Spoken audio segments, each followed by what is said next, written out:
Salut, c'est Lucas. Aujourd'hui, dans cette vidéo, je vous donne quelques conseils pour choisir votre vélo électrique dans nos gammes City et VTC. C'est parti. Premier critère, l'usage. L'usage principal du vélo va influencer deux éléments essentiels que sont la forme du cadre et la largeur des roues. Pour la forme du cadre, pour un usage urbain avec une optique de mobilité quotidienne, nous recommandons les vélos à cadre ouvert pour leur facilité d'utilisation.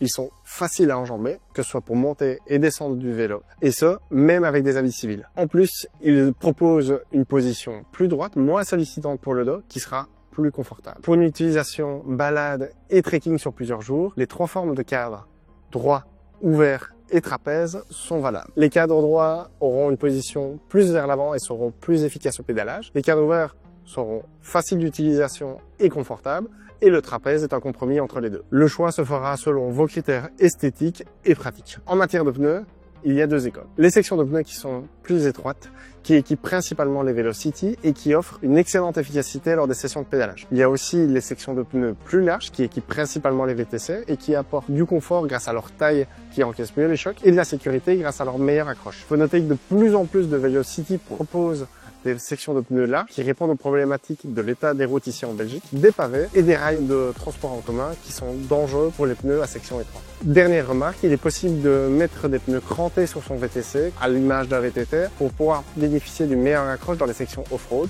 comme les chemins de campagne, les sentiers forestiers ou les pistes 4x4. On vous recommande de choisir un modèle avec une bande de roulement au centre bien importante qui vous permettra d'avoir quand même une bonne efficacité sur les surfaces dures. Deuxième critère, le moteur. Ici, le choix du moteur va se définir en fonction de sa position et de sa puissance. Chez Bicyclique, nous recommandons les moteurs à position centrale qui représentent le meilleur compromis entre efficacité et fiabilité. La position centrale dans le pédalier permet une meilleure répartition du poids, un centre de gravité plus bas et donc une expérience de pilotage plus proche d'un vélo normal. Il faut aussi noter une discrétion esthétique plus importante car les fabricants ont fait beaucoup d'efforts pour intégrer harmonieusement la batterie et le moteur au cadre du vélo. Il existe des moteurs situés dans la roue avant et dans la roue arrière mais qui répondent à des usages spécifiques comme les vélos pliables ou les speed pédelecs que nous aborderons dans des vidéos dédiées. Pour la puissance, la différence se situe au niveau du couple, entre 40 et 85 Nm pour les moteurs les plus haut de gamme, les différents modes d'assistance et la linéarité et la progressivité du moteur. Concrètement, plus le couple sera haut, plus le moteur garantira des accélérations vives et des relances nerveuses. A contrario, une grande linéarité du moteur permettra un confort identique que ce soit à faible cadence de pédalage